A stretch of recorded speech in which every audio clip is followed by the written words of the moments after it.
So, good morning, everyone, and welcome to not only Module 5, but also my block of training.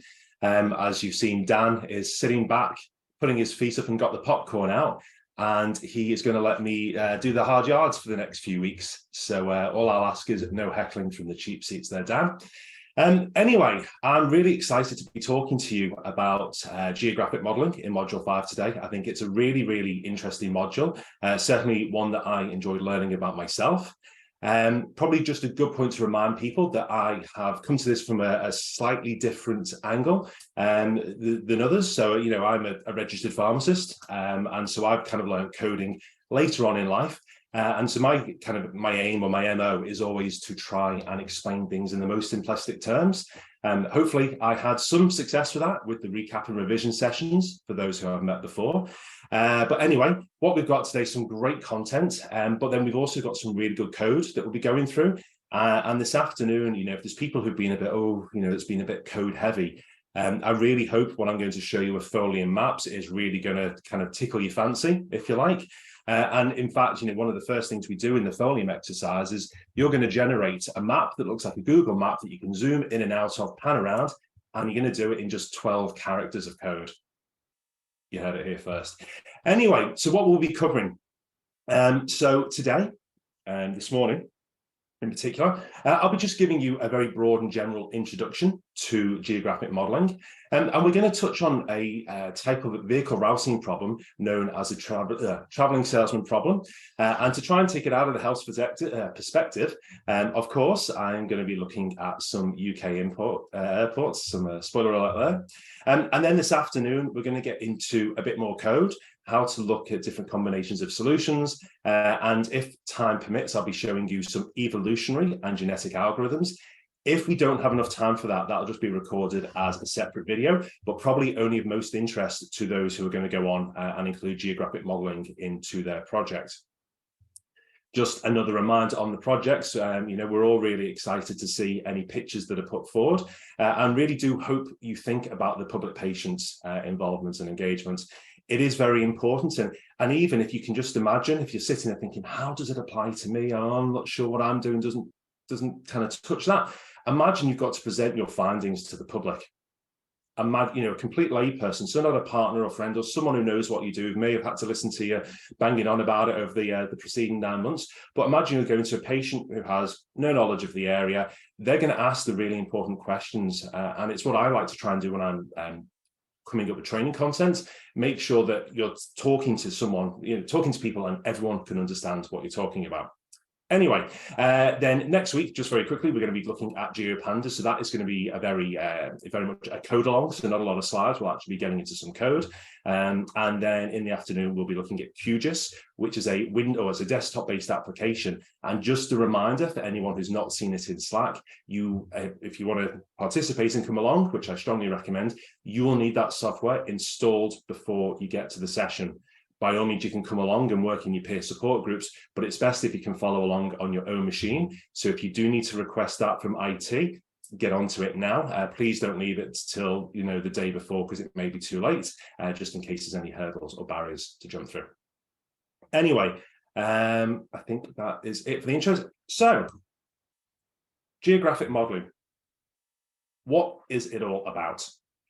So, really, you know, as the name suggests, we're considering two different things. Basically, a where from the geographic, and where to place services. You know, where are you going to put your clinics? Where are you going to put a new GP surgery?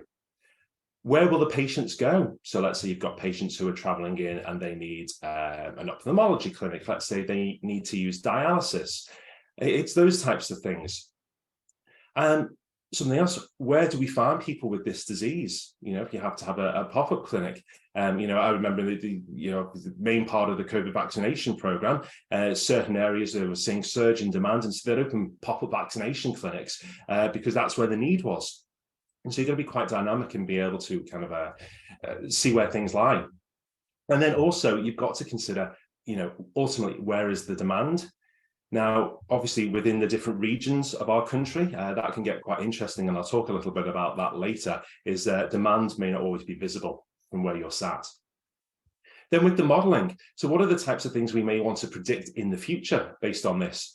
So, if the demand continue to grow, how are we going to be able to cope with that? Where are we going to make sure the services are best placed?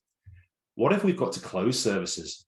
Sometimes, through historic reasons, the more and more services may have opened, but in actual fact, there needs to be a rationalization. And that could come from a number of reasons, from funding constraints.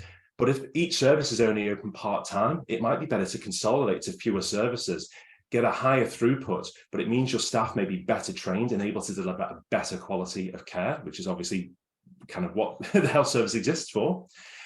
Also, if it's a communicable disease, we'll have to consider how is it spreading throughout the community, and what are we going to do to address the immediate and long-term needs. Then something else which I will touch on quite a few times during the course of today: how will we ensure that service users have equitable access? Now, if you've got a car, great, you can jump in it, you can go anywhere you want. But imagine you're older, imagine you don't have access to a vehicle, you've got limitation with your mobility, you're reliant on friends, taxis, or even public transport if you can't afford taxis. Or imagine, you're a mother with young children and you've got to navigate transport with, prams and all the paraphernalia that come with it. So it's really important that services are placed in such a way that everyone has the correct access. And it's also, within that, you do have to think about deprivation, because the ONS had a very good study last year showing where, deprivation is higher. Unfortunately, so is mortality. And so you need to make sure that you're addressing that and everything is fair. So thinking about geospatial problems in health, it's all about how do we place and how do we configure what's needed. And so the types of problems that you may encounter here will be something like a routing and scheduling problem. And that could be, imagine a district nurse having to go out and visit patients. So you're looking after them in their own home, which is great because it keeps them out of hospital. But it also could mean, what if you've got a mobile ophthalmology clinic that's going to go out and it's going to run diagnostic tests at a particular site, and the results are sent back to a central ophthalmologist who can then make decisions, again, kind of extending the reach and easing the access for that particular service. You've then got location allocation problems. And so these could be everything from, rationalization of sexual health clinics, and like I said, the mobile ophthalmology services. So some of the key issues faced in this particular area of health service modeling would be availability of the services. What resources does the healthcare provider have to keep a facility open to send someone else, so on and so forth. The equity of access for service users, which I've already touched on. The capacity and throughput. Obviously, you don't want a service that's absolutely hammered and the staff go home every day with their head in the hands going, oh, that was just too much. But at the same time, it's good to get a good enough number to A, justify its existence, and B, ensure that the staff there are doing something so routinely that they get better at it, they get faster at it, they can follow the guidelines better. And so that just has a better outcome for the patients. And then the other things you need to consider are travel times. Now, travel times are interesting because you may just think, oh, travel time in a car. But what if you've got to use public transport? What about traffic at different times of day? Or travel times may even be related to ambulance. So what's a blue light travel time is very different to what you or I could do in a vehicle, which is very different to what someone else could do in a bus. And then also distances as well. Going in one direction round a route may have one distance, and going another, it may take longer for one-way systems or something like that. So hopefully this just gives you a bit of a flavour for the types of things we'll be covering today. So here, I just want to give you a bit of an example of a location allocation problem. And so this is actually related to a dialysis service. We have some yellow stars, which you can see pointed out on the left.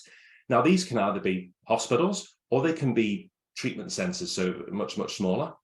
And the red dot represents the discrete demand from the community.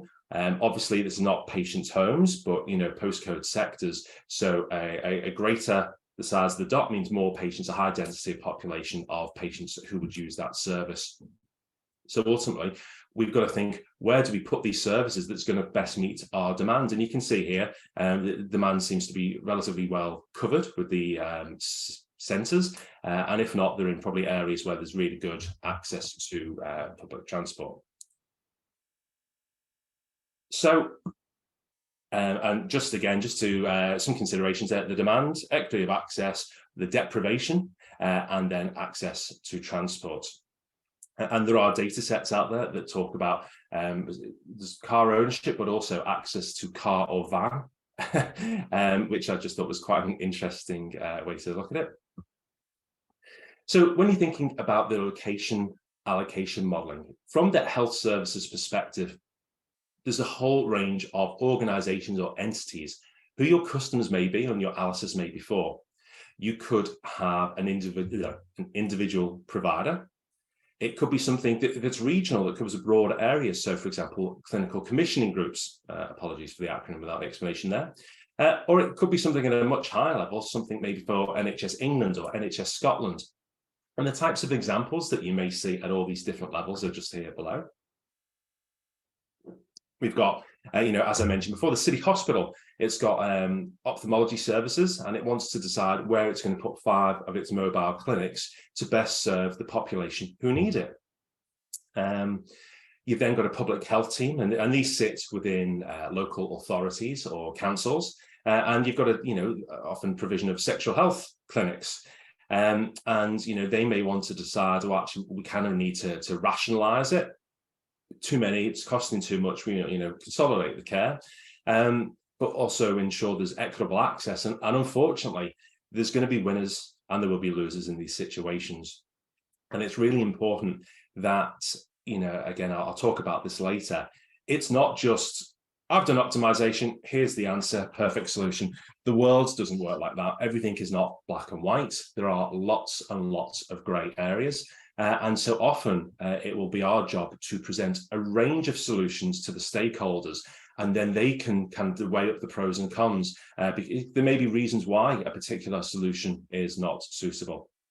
And then finally, I talk about the NHS England. So if we're talking at a more global or a national level organisation, they may want to kind of review hyperacute stroke services across the country.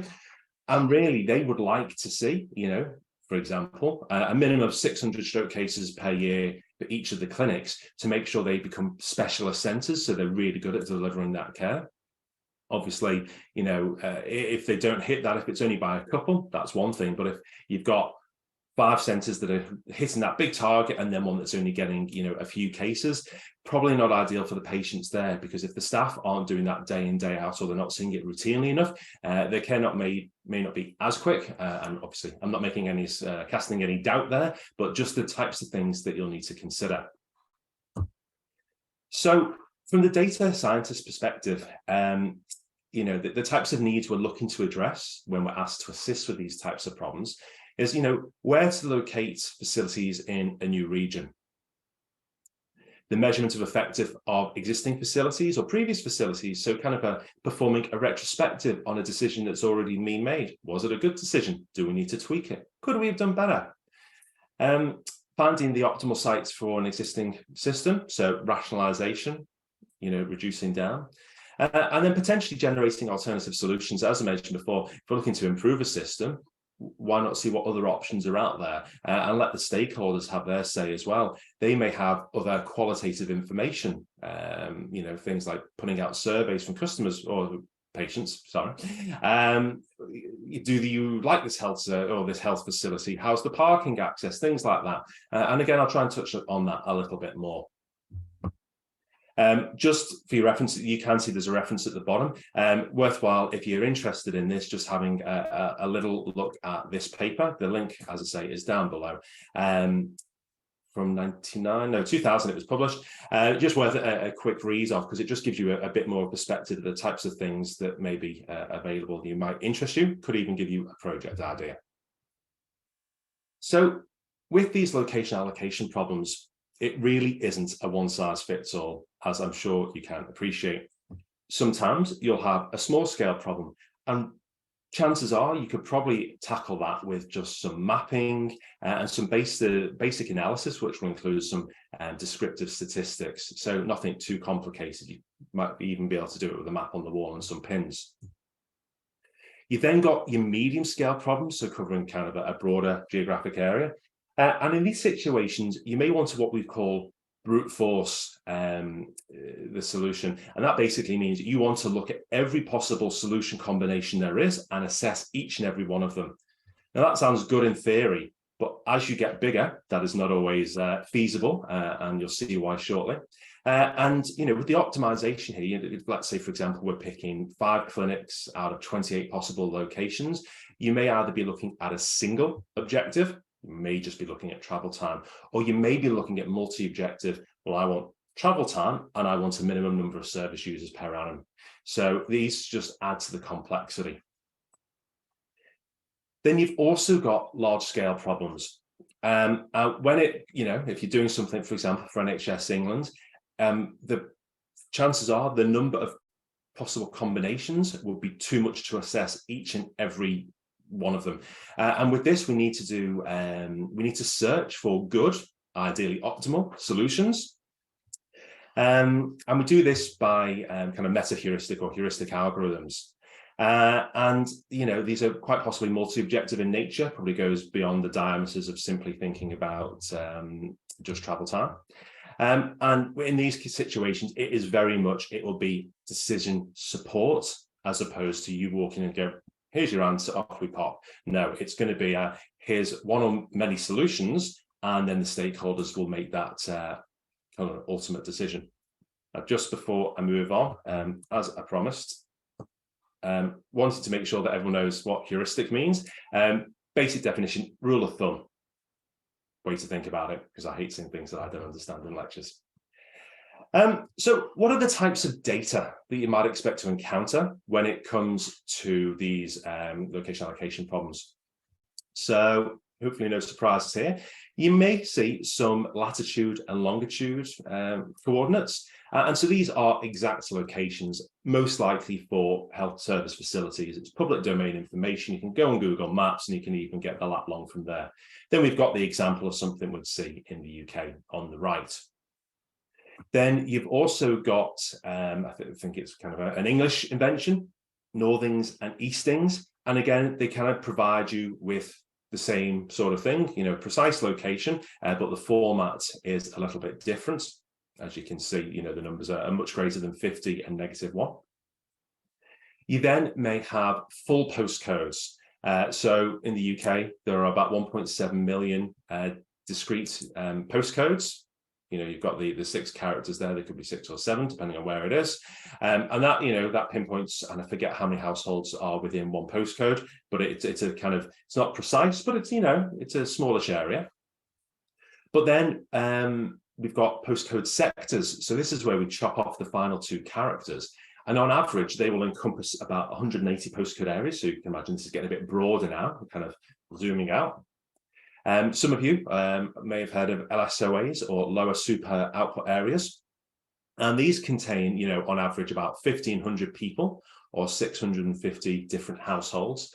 Now, the shape or the size of the LSOA will depend very much on where it is. Because if you think about it, this little shape on a map has to include 1,500 people, central London would have a very, very different, population density to rural Devon. And so obviously those sizes of those will alter, but, roughly they try and keep the participants within the similar. And an example of that would be something like East Devon 020B. So it's not codified exactly. It does look like free string text. So that could be something to think about when we're dealing with geopandas and trailing strings and what have you, trailing characters. And then we've also got a broader one again, which is the MSOA, or middle super output area. And on average, these have about 7,500 residents or 4,000 households. And an example of one of those would be, Cornwall 049. So hopefully that just gives you a bit of a flavour to the types of things that you may encounter. And believe me, when it comes to lat long, that will bring some fun with it with geopandas as well. So, the types of location data, as I said, with lat long, eastings, northings, when you've got facility locations, as I mentioned, they are already public domain. You don't mind people knowing exactly where a small hospital in Cranbourne is, or a health facility in Penzance is. it's not patient sensitive, if you like. And as I said here, that could be given by a full postcode, lat long, and eastings or northings. But then when we start to talk about patient information, highly unlikely that, especially if you're sharing it with other organizations or so on and so forth, without a data sharing agreement, really unlikely you're going to want to give an exact location of a patient, so their full postcode. There's really no need to share that. And so they're kind of bundled together. And so we've got here, it's a map of Exeter, and then that's been exploded. And that can tell you the density of particular service users. And then some areas may be blank, and that could be because there's so few patients or service users in there. It would be ethically wrong with data linking techniques to put that out there, because someone somewhere could try and zoom in and try and get some additional information. So that's not great. Or it could just be the absence of any users.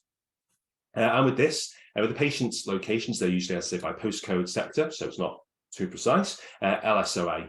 And yeah, as I already mentioned, if there's less than 6 patients in a particular area, it may be censored for data privacy rules.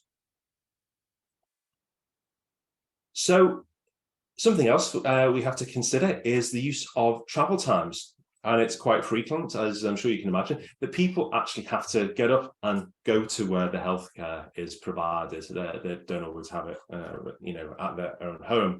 And just worth noting that, think about it, as people get older, less mobile, less access to a car, or have multiple health conditions, even with the car, they're going to have to work harder to access that healthcare. It's more effort for them to get to where they need to be to receive that treatment. So as a general rule, because of that, it's, generally we feel that it's better to place health services closest to the patients or the community that need them. And in situations of life-critical illnesses, so strokes, major heart attacks, things like that, you want them as close as possible to an emergency facility that's going to be able to look after them as quickly as possible to, improve the chance of positive outcomes. So travel times, you may go, if I'm going somewhere, I just jump on Google Maps or I use Waze or, something like that. Well, that's just great as a once-off. But these are ultimately, although they're free for that one time you do it, if you started hammering these proprietary services and asking, well, what would the time from this place, this place, this place, this place, you're only going to get so many a day before you start having to pay for it. And so with things like that, we can start using geographic information software.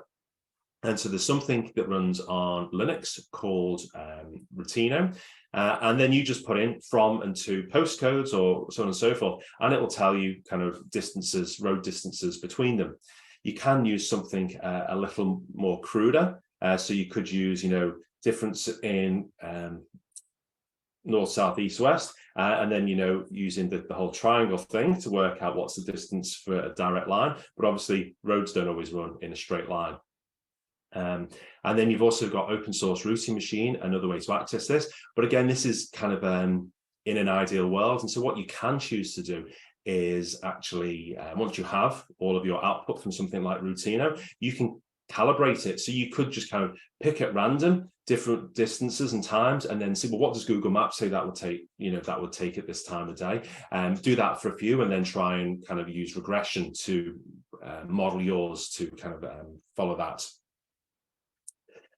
Obviously, people most often think about travel times in cars. That's great, but what, saw the other day, someone turned up to an appointment and they had come in a caravan. A motorhome. They may not be able to travel as fast, and certainly if they're using public transport, it's certainly going to take longer than a car. And so this can mean that there are limitations to your analysis. So, to have car ownership rate in the demographic of patients you're trying to service could be useful to know, because if it's high, great. But if it's low, you're going to have to start thinking, well, actually, public transport times probably are more important. And as I mentioned earlier, ambulance times, especially blue light times, will be different again. And ambulance trusts may be able to provide that type of information. So again, just a consideration, because they could be much faster, especially for those, emergency situations like stroke, heart attack, so on and so forth. And then just to pick up on the public transport again, you do have to think about the frequency.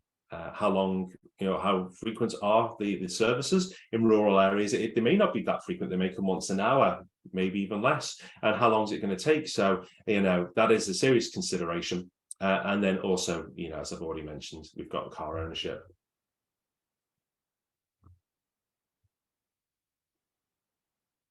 So, as I said, let's say we're brute forcing, we've only got 4 possible combinations of clinics, and we want to look at each and every one of them.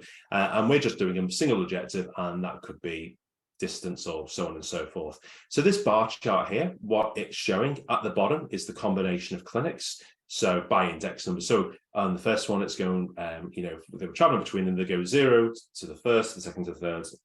And then the last one, but they're going from location 2 to 3 to 4 to 5. And you can see the travel cost is the height of the different bars.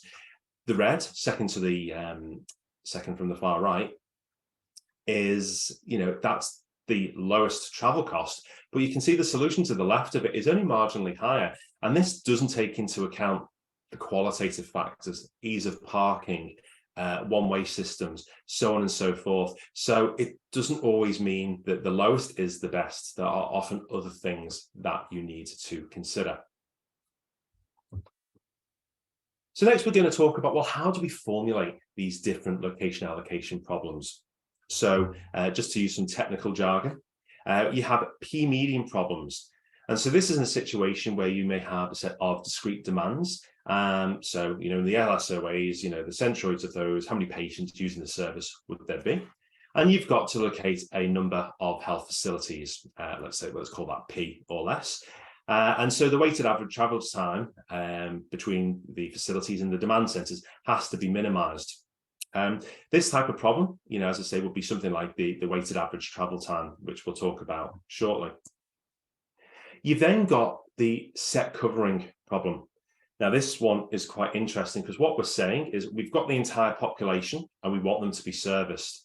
And so, for example, we'll say, well, if we want everyone to be within 30 minutes of the service of the whole population, that may require 50 pins on a map or 50 locations.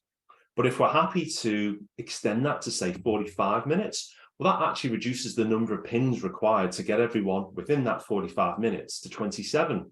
So as you can see, if you relax certain things, it opens it up. Then something that kind of relaxes that rule a bit more is the covering location problem, or the maximum covering location problem. And with this one, as I say, we're relaxing the rules of the set covering. And, we're trying to get as many people as close as possible within reason. However, there will be some people who are, you can't cover the entire population. They would potentially have to travel furthest. And so there will be winners or losers. So it's just important to consider that. And hopefully you think, well, the losers would be most likely to have access to a vehicle or something like that, just to keep it fair. So with the p-median problem, as I said, another way to look at it is the weighted average problem. If we look at the 2 journeys, so just don't look at the cars for a second, with people coming from the west, they've got a 10-minute journey to this location. And people coming from the right, well, they've got a 30-minute journey. So on average, 10 plus 30 is 40, divided by 2, 20 minutes. The average travel time is 20 minutes. Well, that's all very well and good. Well, let's say you've got, 5 times as many people coming from location A than location B. What we'd have to do is, the 10 minutes that it takes times by 5, plus the 30 minutes it takes that one person, and the sum total of travel time by all of the population would be 80 minutes. And given that shared across the 6 trips, the weighted average travel time is going to be 13 and a third minutes. So again, really good to have this in mind.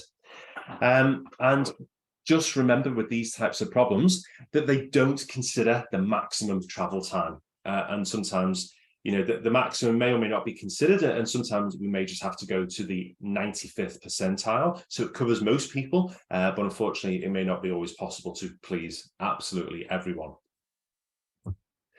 So when we look at these maximal covering location problems, what we've got here on the charts on the x-axis, well, this is the number of locations that are going to be placed. And then on the left, you can see, well, what percentage of the demand of the population is going to be met? For example, if we've got one clinic, it's sitting at about 20%. And as you increase the number of clinics, more and more demand is met. Now, don't worry about the 3 different lines here. They've just been approached in different ways, which you don't need to worry about. But ultimately, what you can see you kind of get diminishing returns as you increase the number of clinics. The number of additional percentage of population is kind of going to flatten out, but obviously the cost of each new clinic is significant, and so there will be a trade-off where you put, well, kind of where do we draw that line? Where are we happy? Where can we afford to? What's going to have the best access? So there are lots of things that you need to consider. And something else just to be mindful of. Let's say you go from having 16 locations to 18 locations. It's not just a case of getting the existing 16 and go, I'll pick 2 more. The 18 that you pick may be completely different to the 16 you would have picked. So it starts to kind of throw things up in lots of different spaces. And so again, just be mindful. Ideally we want an optimal solution, but often we're going to have to settle for good solutions, especially when we're looking at these bigger problems. So next, if we want to think about a multi-objective problem, if you can look at the chart on the bottom left, we can see we've got here the number of patients that are within 45 minutes travel time of a clinic, or percentage of them at least, and then the number of clinical units across the bottom. So more units, greater percentage of the population are within 45 minutes. Then if we look at the top right, we can see we've got the percentage of patients or percentage of units that have greater than 1,000 admissions annually. Like I said, you want that high throughput, you want it to be used. And so then when you start to overlay these 2 objectives, you can see the top left and bottom right. The bottom right really gives you kind of the range, the best and worst case scenario. So what is that range? And so you've got to start considering things with more than one perspective. So hopefully this is all making sense. And so, as I said, you consider everything, together rather than just isolation in these situations. Okay, so if it's all right with everyone, I've been talking for a bit. As you can see, I get a little bit thirsty. So I'm going to give us all a 15-minute break. And when we come back, we're going to get into discussing some practical issues. So yeah, if everyone's all right with that, we'll start back at 18 minutes past 10. Okay, thanks a lot. Welcome back, everyone. I'll just give everyone a second in case they can hear my dulcet tones, and going to rush back to their machine. So in this next part of today's session, we're going to talk about the practical issues. So as I mentioned earlier, often we are going to be doing, what we call decision support, or versus, something like optimization. So, you have to take other factors into consideration. So let's take my little friend here. This is Alan, the analyst, and he's very, very excited today. He has been tasked with a location problem by the NHS or NHS England. So he thinks he's just going to go and grab his laptop and show them the optimal solution. Don't be like Alan. You can't model absolutely everything. And for reasons you'll see shortly, you wouldn't want to. And as I've said numerous times already today, there's lots of qualitative factors in play. And some may not become apparent until you've actually presented a solution to a stakeholder. I think I touched on it before, but an example or an anecdote I've been told about, one potential solution for a project that my colleague Tom had worked on was to use this particular, shut down one GP surgery and consolidate everyone to another. But basically, that was kind of rejected out of hand. The reason being a patient satisfaction survey had been done, and they didn't like the car parks in that the proposed clinic. So not an ideal start. And so often our work is to kind of come up with some proposed answers or proposals, and they're just given as one form of evidence that's going to help the decision makers make the final decision. So, it really isn't fair for you guys to be tasked with the ultimate, whatever you come up with is what we're going to do, and it all hangs on you, good, bad, or indifferent. So just keep that in mind. And next, did forget to mention that often multiple good solutions can be presented to stakeholders, and then they can kind of make their decision from there.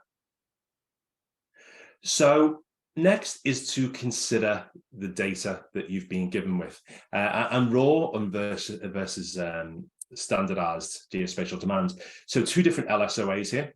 Let's say I've just given them their index numbers instead of, East Devon 26B or what have you. And you can see, oh, well, the first LSOA has twice the number of cases as the second. Seems reasonable enough. However, when we consider that the total population of each is different, and ultimately, when we look at the percentage of the case per population, it's the same, as are the cases per 100 of population. So just be careful to kind of standardize things and don't just take them at face value. Some of the other things that you'll need to consider are, regional borders and edge cases. So let's say you're analyzing an area, and it looks like the demand seems to drop off across borders.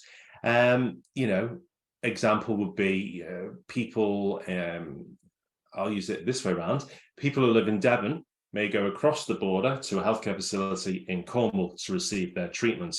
And so they wouldn't know about that because that's held by a different provider. It would be highly unlikely to be the other way around. I've been reliably informed as a northerner that people from Cornwall won't go anywhere else. I don't know if Dan can confirm or deny that. And in those situations, you may have that the data is held by another provider who may or may not want to share it with you for whatever reason, or they may not even have collected it. So you're really going to have to decide how influential these low demand border cases are. And it's not going to make it easy.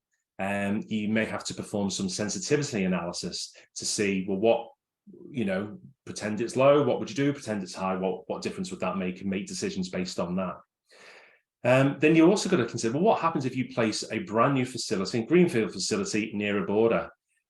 It's possible that you may attract demand you didn't even forecast or you didn't even presume existed. So just good to bear that in mind. And then sometimes you may, as I say, get data from other people, or you may actually have to model demands. So you may start looking at, national disease prevalence rates, the breakdown of the demographic in that particular area. And so, you can come up with the kind of best case or, estimate and then go from there.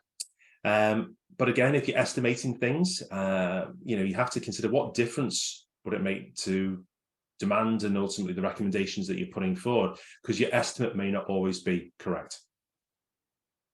So I've said it a couple of times now, what happens in these big, complex problems in optimization, then you wouldn't always want to kind of equate every possible solution. As as it says here, you can't brute force these big problems. It would just take too long.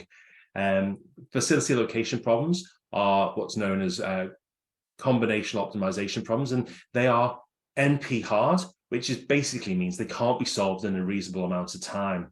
And so for these medium and large scale problems, it's not always possible to solve them optimally.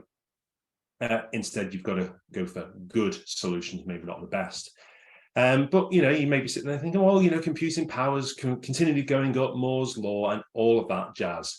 I don't know much about this particular computer, but apparently the Summit supercomputer was one of the biggest and best going a couple of years ago.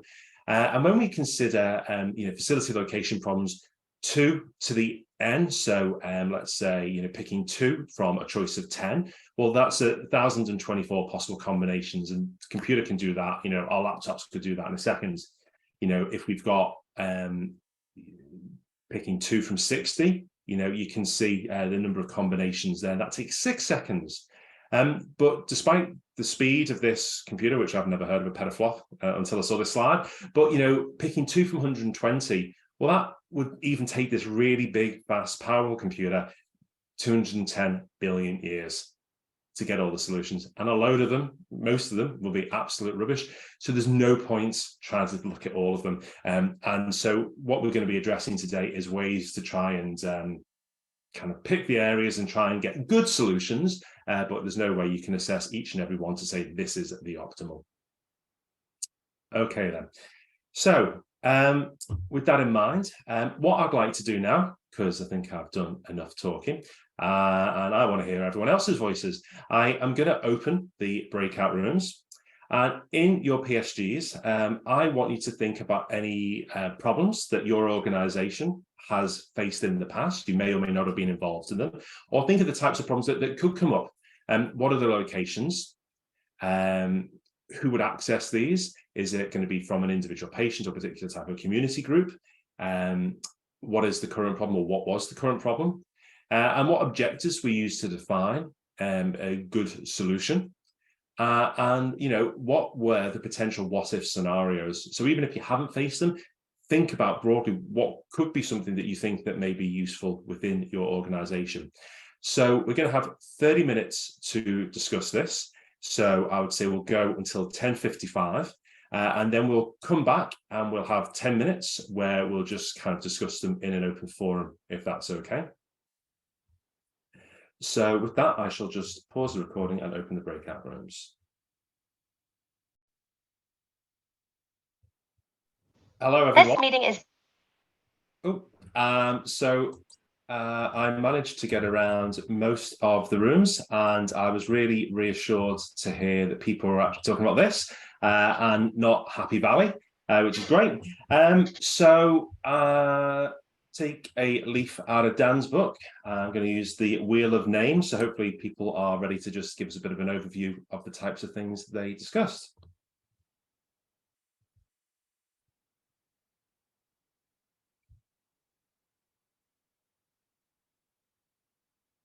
So, Commodore 64, can I have a willing participant from that group to just give us a little overview about what you spoke about?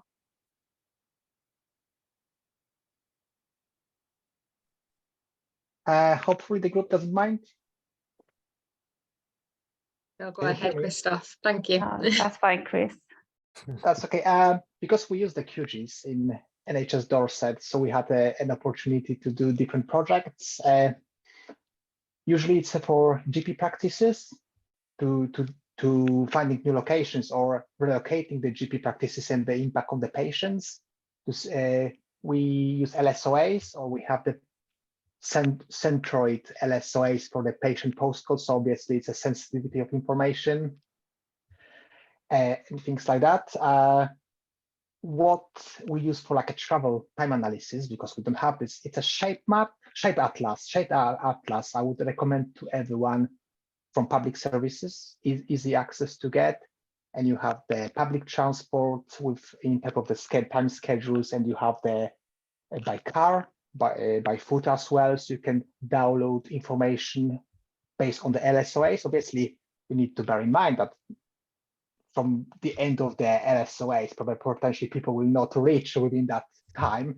That's the limitation, but it shows you the kind of nice visualization you can use in QGIS as well, connecting on the unique LSOA numbers and things like that. Really, so that's really good tool as well.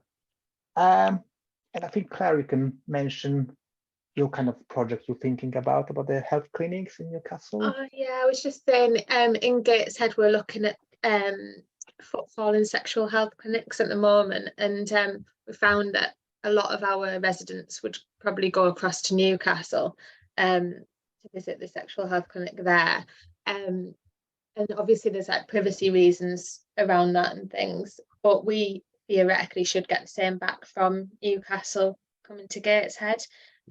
So it would be quite interesting to use something like this to try and figure out whether maybe our public transport links aren't quite as good as in Newcastle, and we see other issues as well. So sure, you've actually raised a really excellent point there, and it's probably to do with projects. Let's say someone comes up with a project idea and decide to join their team, but they're from a different organization. Depending on how granular the level of data is that needs to be shared, or even in your situation, if you're going across between the two cities, you just have to look at data sharing agreements, because if those are in place, then there really isn't any issue. And obviously in this situation, it sounds like it's going to be mutually beneficial for both sides to be offering up the information. So thank you for reminding me to raise that. They sound great. Christoph, are you able to put the name of that package that you recommended into the Slack channel, just so other people can see it? So it's a Shape Atlas. Yeah, Shape Atlas, it's a portal which like a interactive website. So if you create a map, thank you, someone just shared it. When you create a map, you just share the link with people. Obviously, they need to be registered as well. But as I said, it's for public services with your email domain from public services. You should get an access within 30 minutes, I believe. It's Wow. quite good. And it's really impressive. It has a lot of layers. And on the top of that, it has that travel time analysis when you can see from the point within 30 minutes, whatever time, not whatever, sorry. It has some like selections, but it's pretty good. It's pretty good. So very, very, very impressive. You can create a map on the ad hoc really without any like a kind of great understanding, I would say. And they provide the training as well, so you can register for the training and have the understanding of this. So pretty good. Excellent. Well, sharing is caring, so thank you very much for that. And I think we're going to have time for one more group. So let's spin the wheel again.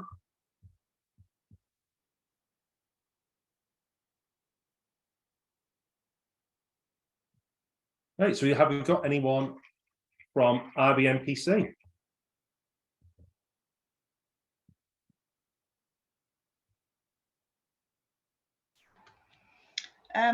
Do you want to?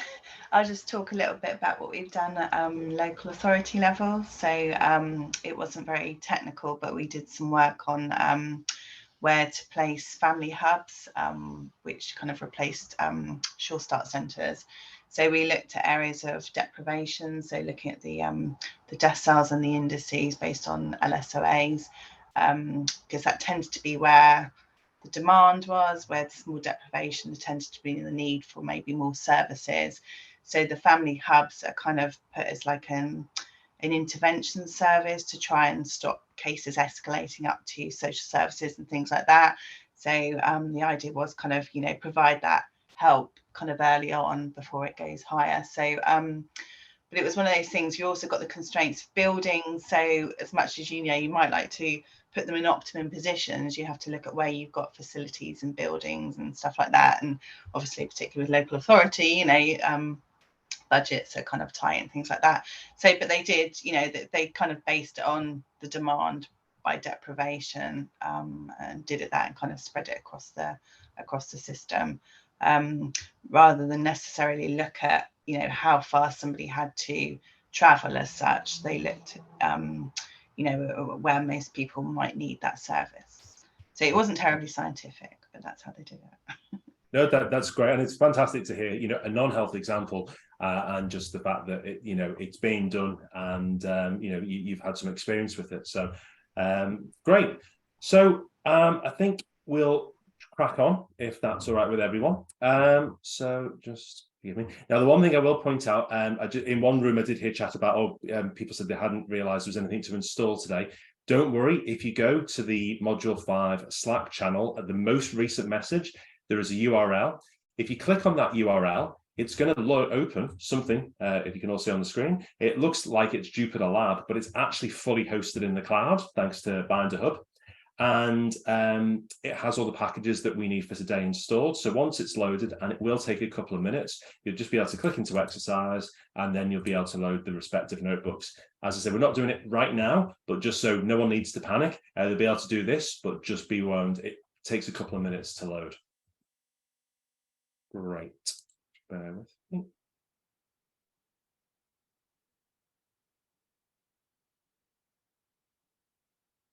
Cool. So next, I am going to be talking to you about routing and scheduling problems. What exactly am I talking about here? So this map may hopefully looks familiar to you from this morning if you're paying attention. So this was the dialysis centres and the discrete demands around and about. Now let's imagine that for whatever reason, the patients required patient transport, so low-level ambulance to go pick them up from the home addresses and bring them into the facility. Obviously, the transport needs to kind of go in the most efficient route possible. But it's also important to remember that often when people have their appointments made, it's not based on where they're geographically located. And so their appointment time then needs to be considered to where they are on the map, to be considered which round of the journey or the cycle is going to they're going to be picked up at. So in this one, we can see they're going to have 2 runs, if you like. The first time they're going to collect 3 patients. in the blue, and then the next one they're going to collect the next 4 patients. So obviously it can be quite you know, complex to consider all these things. So just something to be mindful of. And you know, I robbed this from a lecture slide that I received, but I do find it quite amusing. And obviously, when you think about the district nurse or visiting healthcare providers, you know, they do have a lot of things to juggle when they go to each property. It's not all uniformly the same. It's not a one size fits all. They'll walk in, there'll be things to consider, pets, even family members to chat to, the actual task that needs to be done. The patient themselves may be very compliant and may be ready, and or they may need a few minutes to organize themselves ready for whatever procedure is going to occur. But yeah, as I say, just a little bit of light humor there. And so next, if we consider the types of things that need to be factored for, you know, we've got 2 different tables here. The top, you know, this is just an illustration. We've got 2 different patients, as we can see here, and you can see that, you know, Anna, she is going to need her insulin pump changing, for example. Now, lovely Anne, who has a time window for her service between 9 and 11, has a cat. Then we've got John, Mr. John Smith, and he can be seen anytime during the day. And not only does he need an insulin pump changing, but he is also going to need some very delicate dressings changed. And that's going to require 2 nurses to be on the premises at the same time. And it's very important, for a very strange reason unknown to me, that he has to wait 30 minutes between the changing of the dressing and the insulin pump change. Now, if we think about the assets that are available, so that are the nurses, another way to think of it, we've got, you know, nurse 1, and she always starts from home. She doesn't have to go into base to get going. She works during the day, she's on call, and she is particularly good at dealing with these insulin pumps and troubleshooting. We've got nurse 2, and her particular skills lie with blood tests. Now, the problem with nurse 2 is she doesn't like cats. So you'd never be able to send her to patient 1 because of that cat issue. And it's just these things that obviously you can imagine the layering on of complexity could grow pretty quickly. And so when we're thinking about these vehicle routing problems, excuse me, it's you know, it really, you've got to determine the optimal set of routes to be performed by the fleet of vehicles. You know, in this situation, a vehicle is a nurse, and you know, the customers are the patients. You know, if you're looking at the academic literature, it should say, you know, these vehicle routing problems are what you could apply them in lots of different industries, just to make it health centric. And it is, you know, broadly studies and lots of information out there. Doesn't always come with code, so not always particularly useful, but you know, it's something that a lot of people have looked into, and there's no, I don't believe, one perfect outcome, one size fits all. It's about doing the best you absolutely can do. And so this one, you know, you've got discrete locations that you need to visit. You've got, for example, 2 different nurses going on their routes, but you know, at certain times throughout the day, they've got different call lists, and then they'll have to meet at certain hours at certain days, certain points, and then go off and do their own thing, then come back, you know, for another job that requires 2 people, and just really just illustrating the complexity there. So thinking about routing and scheduling from the health services perspective, you've got a health service provider, and these are organizations that are routinely deploying assets, whether it be mobile ophthalmology clinics, whether it be, you know, nurses, district nurses, so on and so forth, and going out to visit them. Then the classic applications that I've just said, community nurses, and then even transporting patients from the home to come into a healthcare facility. So, you know, you might have different demands. So patients with different needs or conditions, you know, they're not, as I say, going to have that cookie cutter approach of one size fits all. And then you've got obviously skills, the skill set of the nurse or the service providers is going to be different as well. You know, in COVID times, you may have to consider, well, how many people can we put in the patient transport? Do they need to be COVID negative? Can we only take 1 at a time? You know, just to really build up the complexity. The availability of the assets. What hours does the ambulance service work, what time their shift changeover, what time does the service run in the healthcare facility, and also, you know, how long is it going to take from pickup to the appointment time, or to get them into the facility and allow them to get from transport to where they need to be inside the hospital, which could be a bit of an issue if it is a big site. So considering that, we have got, within vehicle routing problems, we've got the travelling salesman problem. Now, the travelling salesman problem, for anyone who's unaware, it's all about finding the optimal routes. Travelling salesman starts from his home, or person, sorry, to be politically correct, goes and visits each different place he needs to go to, then returns to his home. And then the idea is to kind of find the optimal or the shortest routes for that. Obviously, some maps it's fairly obvious, but I had a colleague worked on a project and he was looking at the motor GP racing. I don't know if that's right. And they go all around the world, and you know, his idea was, so if you can optimize the cities they visit to reduce carbon footprints, you know, it does make it a bit more interesting, because sometimes they appear to have to go back on themselves. And so here is our new friend Alan, the analyst here, and he's decided he wants to go and visit some people from Pencord. I don't know everyone in that picture, so you know, I feel bad for using it. So we're going to help him out with that, and don't worry, we're not going to need any code for this one, or at least I hope not. So let's see where they all live, and for data privacy, we've just put it into very simplistic terms, but we can see Alan's home address, which is just down here, and then the points, other points represent the people he's going to visit. Now, as you can imagine, I don't think it would take a rocket scientist to work out the best route for him to go and visit all those sites or his friends and return to his home address. And hopefully you can do that without using a Sharpie to draw on your monitors. But there you go. There's one solution, probably going to be the best one. And it, you know, it kind of makes sense.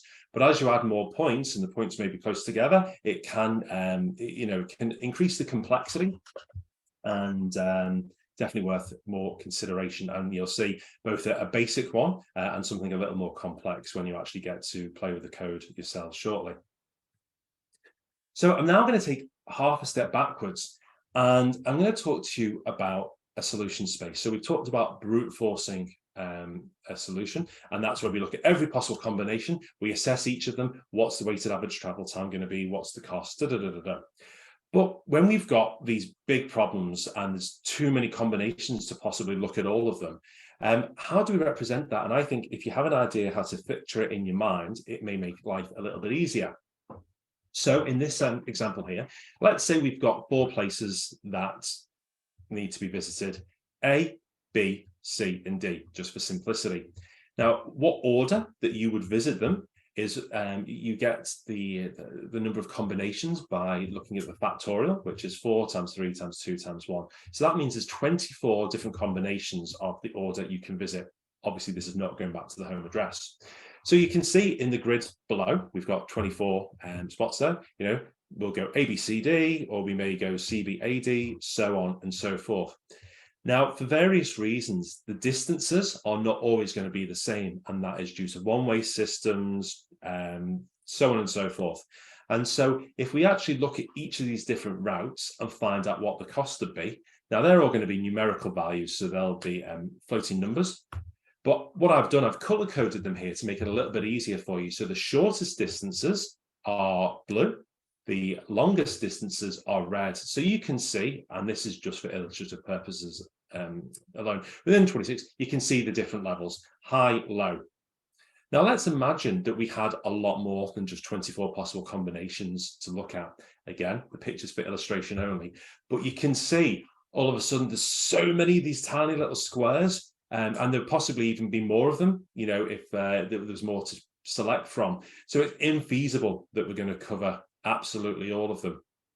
And this is where we kind of almost sometimes pick a point in the map and then start looking around that area or points in this matrix and say, well, what's high, what's low, what's the best in that area? But then we can kind of pick all different parts. And so this is the way we can start to look for good solutions. So they won't be the best of everything, but, you know, it will be good. So with these more complex routes, one approach is called the hill climbing method. And we do this by reversing portions of the journey. So let's say you've got A, B, C, D, E. You may swap 2 points around, and then it'll go A, B, F, da, da, da, da, da. And then you can start comparing them. You start doing these pairwise swaps and see which one's better, which one's worse. So you start to explore the local vicinity of that big matrix to see what's looking good. So with the hill climbing methods, you perform some search that leads to picking the best improvement in that step of the search. And then the search is repeated until more improvements are found, and you always kind of follow the optimal. So the problem with these hill climbing methods is that you may get trapped in what's called a local optimum. So we've got this whole big map, this whole big area, and we know, well, in this general vicinity, this is the best one, but that not be the shortest across the whole entire map. So the solution very much depends on the starting points. And so to reduce the impact of this, the algorithm is repeated multiple times with different starting points, so it starts to kind of search different areas. And so just to represent this in a 2D plane, so we've got our objective, so the further up the y-axis, the better. And imagine all these solutions are now represented in the x-axis. You can see if we are looking at, sorry, my mouse goes to sleep. If we started here, we can see, well, we're going to get a local, a good optimum. We'll get to this part and okay, well, it starts to go down. So we won't, that will stop, but this will be the answer we give to the researcher. Same with this one here. Once it gets to about here, it's going to start to go down. We'll stick with that. However, if we were lucky enough to start over here, we'll get to the global optima. And because that is global across all of them, you won't get a better or a higher value than that. So now to try and merge these two concepts together, and I hope everyone's still with me because it did take me a little bit to get my head around. If we look at a map, topography, you'll have to excuse me, my mind's gone a little bit, but you can see here, the closer together the rings, the higher the elevation. So instead of thinking about that matrix I gave you the color codes, or just looking at that 2D map, imagine if you're on here. These are all the solutions, high, low points. Depending on where you drop your pin or where we drop you off in the helicopter, depends on which peak you're going to ascend. So again, it's good to kind of have that in mind. You're not always, for these large problems, going to analyze everything, but you are going to find, hopefully, the best you can in a reasonable time frame. Now, to think programmatically, how are we going to represent these potential solutions? So on the right, you can see we have got, 9 different points. And we can see here, if we start at the top at 0, the route in this situation would be 0 to 2 to 6 to 7 to 8. And that's what we can see on this top row here. Now, that's great. And so solutions, we'll call these the index numbers. So we've got an array like the 9. They can either be symmetric or asymmetric. For example, if we reverse this, so instead we went from 0 to 1 to 3, and the distance is exactly the same, it would be symmetric because we can flip it completely and there's nothing else to worry about. So again, as I said, sometimes one-way systems or various different factors can change the distance. It's not always the same that way as it is that way. So talking about, with the hill climb method and this pairwise exchange, the steps that are going to be performed very, very broadly are to pick a route at random. So just which points are you going to visit? Probably something more complex than Alan when he's visiting his Pencore friends. And then look at all the possible pairwise exchanges in that route. So as I say, if you have locations, and I'm using letters here to make it easier, A through H, and then you decide, well, actually, let's do a pairwise exchange between G and F. The new route will then be ABF, EDC, so on and so forth. And so we then assess that one. And then you just keep repeating step 2 until no further improvement is made. You found the best one, and that's great. And then you repeat step 1, so you come up with a new random route, and then you start making these pairwise exchanges. And then you start to assess and say, well, which out of all the things I've considered is the best? It's not every possible combination, but it's a good indication. And you can see here, in this situation, going AB, DCA may give you the shortest distance of 14, which was better than step 1, the initial AB, CDA. Excuse me. So this is also known as just a simple tweak, this pairwise exchange, so just to bear that in mind. So some of the considerations for this approach, as I've mentioned numerous times now, travel times or distances between our points must be known. And there are a choice of distances to consider, such as Euclidean. So that is literally when I said, you know, literally the distance between 2 points as the crow flies. But then there's also actual. So you're following the A road, the B road, onto the motorway, so on and so forth. They're going to be two very different distances. Travel times will vary depending on mode of transport. Van, car, motorhome, public transport, they're all going to be different. And as I say, remember, this approach is not going to cover every possible combination, but it's going to give you a relatively good idea. Now, you are going to be looking at some code in your PSGs together, and I'll leave you to get on with that. But before I do, it's a whole series of functions that make up this, you know, the way that approaches are going to be tackled. So I just wanted to run through a couple of slides at a high level, just to make sure you understood what was going on there. Because as I say, you're just going to see function after function after function. So you'll see why. So just to explain what I'm saying. Sorry, I think someone needs to be on mute there, if that's all right. So we've got our inputs, I'm going to color them in blue. And so here we've got a dictionary with distances. So distance lookup, so between this point and this point is this distance, so on and so forth. We determine an integer. How many runs, how many times do we want to kind of repeat this iteration to find the best solution? And what are the points we want to visit? We're going to feed those in to a function called find shortest route, excuse me, and that's going to spit out three things. That is going to give us let's say an array of the final best distance so far out of the ones it's assessed, the best route so far, and then the progress in that best distance during all the runs. And the whole idea, so we can then plot it and see, well, first run it did was this, and then the more we did it, it actually got better and better.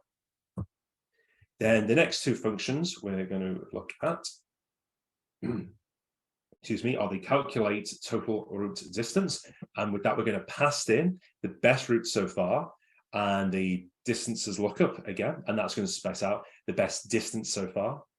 And then with the reverse selection, the reverse section, so the pairwise exchange, we're going to pass in the task route, the one we're going to consider, where it's going from and where it's going to, and then I'll make the swap and it'll spit out that revised test routes. So appreciate you may be thinking, what? But once you see the code, hopefully it will all become clear. So in this exercise, and this, for anyone who did our recap and revision sessions, you'll all remember that I'm a mad aviation nut. And so I have gone and got the addresses of 8 different airports across England and Scotland. So in your peer support groups, you're going to work in a Jupyter Notebook file, which you can access on Binds Hub with that link I've put into the Slack channel. Or you can download it, if you downloaded it locally, you by all means do that. And you're going to review the code and all the functions used to see how it works out the optimal points between the different airports, which, to be fair, you could do on your monitor with a Sharpie pen.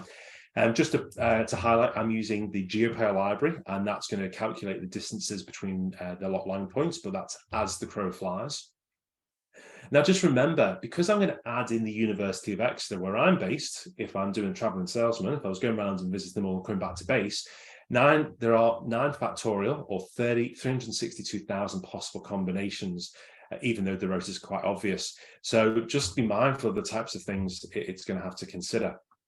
So I'll open up the breakout rooms, and I'm going to give everyone 40 minutes to have a look through that, work through it themselves, and then I'll be floating through. If you've got any questions, feel free to message me on Slack if you need me to come to your room more immediately. But with that, I shall pause the recording and open the breakout rooms. So hi everyone, welcome back. Just a couple of things, because it came up in one group, and I'm guessing it may have been other people have seen this as well.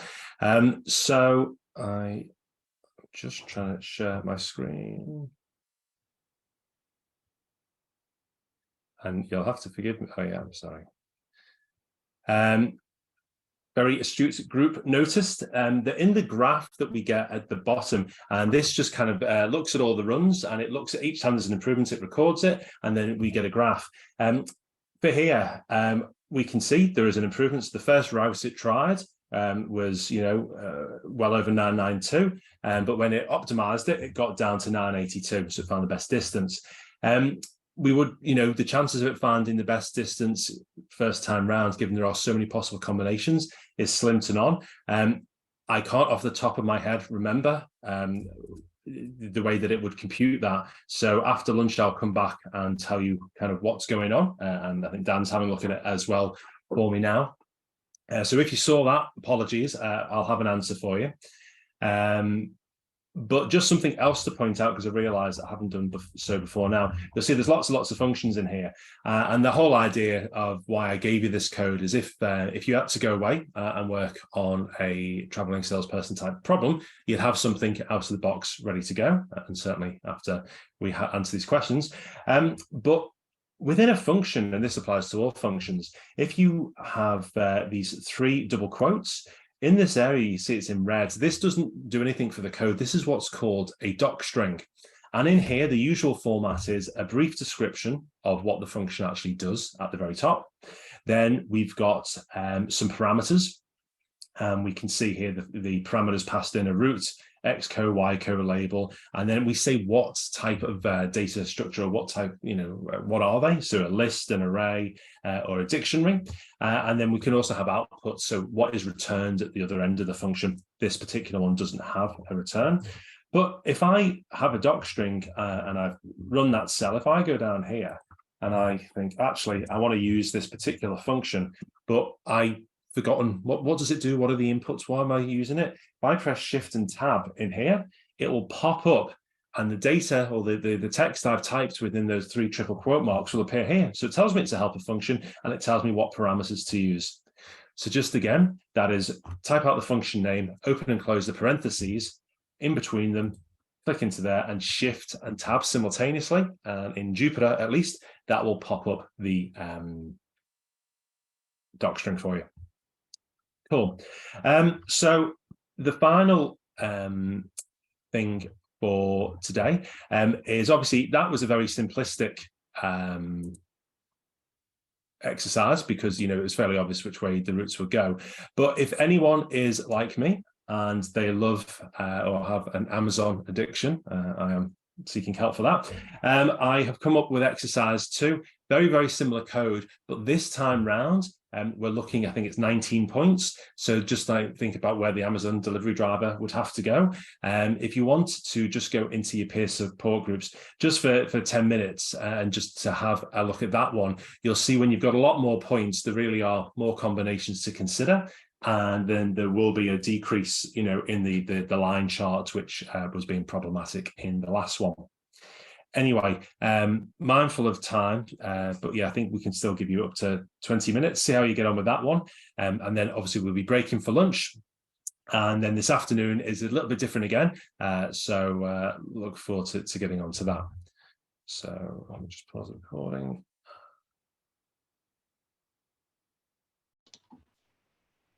This meeting is being recorded. All right, everyone. So thank you very much. Hopefully, you're able to see with the more locations for our friendly Amazon delivery driver, you did see an improvement in the line at the end of the chart. So if it's all right, we'll wrap up there for lunch. We will resume at 1:30 this afternoon. Now, there is a different link if you're going to be using Binder Hub. So you can launch that, and then that'll have all the packages installed. If you are running it locally, the same environment works for 5A and 5B. And so this afternoon, we're actually going to have a go at tackling a real life problem that has been faced by the Pencord team in the past, and that is rationalizing sexual health clinics. So again, it will be very much, we'll have a brief set of lecture slides, but then get into a code along, which we shall all do together. So there's that to do, and then there's an exercise which you'll have a go at in your peer support groups. And then also I'll be showing you lots of functionality with something called Folium maps, which are quite exciting. They are interactive maps. You can zoom in, zoom out, and the great thing, as I think I mentioned earlier, you can save those HTML, but you can add different layers in there, you can add points, you can customize the icons, and it's all relatively straightforward. So quite excited to be showing you all of that this afternoon. And as I say, I'll look into the anomaly we're seeing with sometimes just a straight line graph in looking at the airports, or the tour to airports, as I like to call it. Anyway, I'll leave the Zoom session open as always. But yes, we shall regroup at 1:30. And yeah, everyone stretch your legs, have something to eat, and look forward to seeing you then. Cheers.